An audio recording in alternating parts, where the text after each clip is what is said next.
Hello বন্ধুরা, Sita village food cooking চ্যানেলে আপনাদেরকে আবারও স্বাগত। আশা করছি আপনারা সবাই খুব ভালো আছেন, সুস্থ আছেন।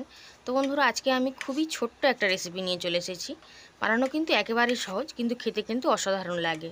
তো আজকে ঢ্যাঁড়স আর ডিম দিয়ে একটা রেসিপি আমি বানাবো। রেসিপিটা শেষ পর্যন্ত দেখার জন্য আপনাদের সকলের কাছে অনুরোধ রইল।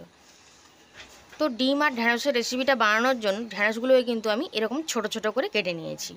আর এটা কিন্তু 250 গ্রাম ঢ্যাঁড়স কিন্তু আছে। ঢ্যাঁড়সের পরিমাণটা আপনারা কমিয়ে বাড়িয়ে নিতে পারেন। আর বন্ধুরা, ঢ্যাঁড়সটাকে কাটবার আগে কিন্তু আমি খুব ভালো করে ধুয়ে নিয়েছিলাম। এখন একটা ডিম ভেঙে এর মধ্যে আমি দিয়ে দিয়েছি। সেই ডিমটাকে এই ঢ্যাঁড়সটার সাথে খুব ভালোভাবে মিশিয়ে দেব। আমি এখানে একটা ডিম দিয়ে বানাচ্ছি, আপনারা দুটো ডিম দিয়েও বানাতে পারেন। আর যদি ঢ্যাঁড়সটা একটু বাড়াতে চান তাহলে কিন্তু ডিমের পরিমাণটাও বাড়িয়ে নেবেন। খুব ভালো করে মিশিয়ে এভাবে আমি কিছুক্ষণের জন্য রেখে দেব।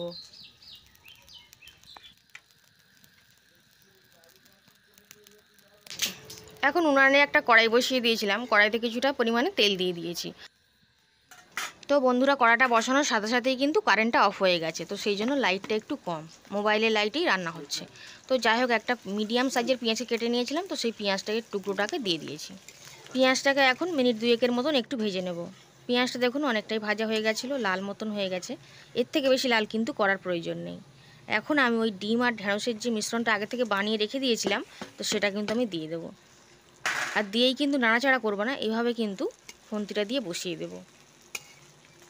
আর উনানের জালটা কিন্তু হালকাই থাকবে। সব ঢ্যাঁড়সগুলোকে এরকমভাবে সুন্দর করে বসিয়ে দেব। আর ঠিক এই সময় দিয়ে দেবো স্বাদ মতন লবণ, আর দিয়ে খুবই সামান্য হলুদ গুঁড়ো।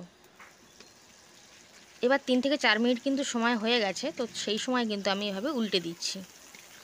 আর কোনো ঢ্যাঁড়সই কিন্তু ঘেঁটেও যাবে না, আর কোনোভাবে পুড়েও যাবে না, এরকমই কিন্তু থাকবে। আরও একবার উল্টে দিয়ে আবার কিন্তু মেলে দিয়েছিলাম। এই সময় কয়েকটা পাকা লঙ্কাকে কেটে নিয়েছিলাম, সেগুলোকে আমি দিয়ে দিলাম, এতে করে দেখতে ভালো লাগবে। আবার এইভাবে মেলে মেলে দিয়েই কিন্তু ভাজাটা করে নিতে হবে। কোনো ঢ্যাঁড়স একটার গায়ে একটা জড়িয়েও যাবে না, আর কোনোভাবে পুড়েও যাবে না।